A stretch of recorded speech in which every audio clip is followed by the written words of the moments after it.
It all started a few weeks after I moved into my new apartment. The building was old, but it had character, and I loved the vintage charm it offered. Little did I know, it also came with something else, something far less pleasant.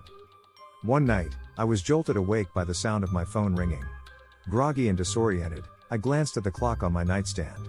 It was exactly midnight. I fumbled for my phone, squinting at the screen. The caller ID read unknown. Against my better judgment, I answered. "Hello?" I said, my voice thick with sleep. Silence. Then, just as I was about to hang up, I heard it, a faint whisper, so soft I could barely make out the words. "I'm watching you." A chill ran down my spine. I hung up immediately, my heart pounding in my chest.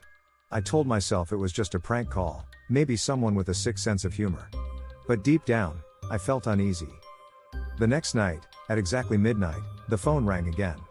This time, I didn't answer. But the calls kept coming, night after night, always at the same time. And every time, the whisper grew louder, more insistent. "I'm watching you." Sleep became a distant memory. I was constantly on edge, jumping at every creak and groan of the old building. I started to notice things out of place, small, insignificant things that could easily be chalked up to forgetfulness. A book moved from the coffee table to the shelf, a window left open that I was sure I had closed. One night, I decided enough was enough.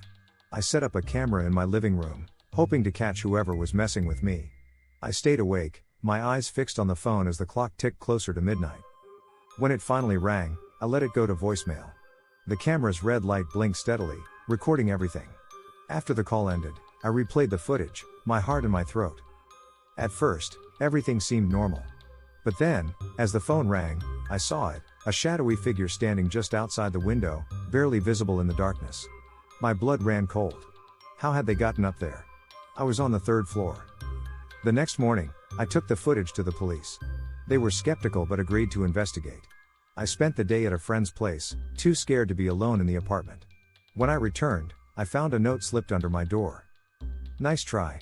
I'm still watching you." That night, I couldn't bring myself to stay in the apartment. I checked into a hotel, hoping to escape the nightmare.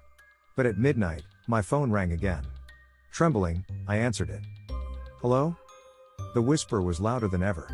"You can't run from me." I hung up and turned off my phone, but the calls didn't stop. They echoed through my mind, a relentless reminder that no matter where I went, I was never truly alone. Eventually, I moved out of the apartment, leaving everything behind. The calls stopped, but the fear never left me.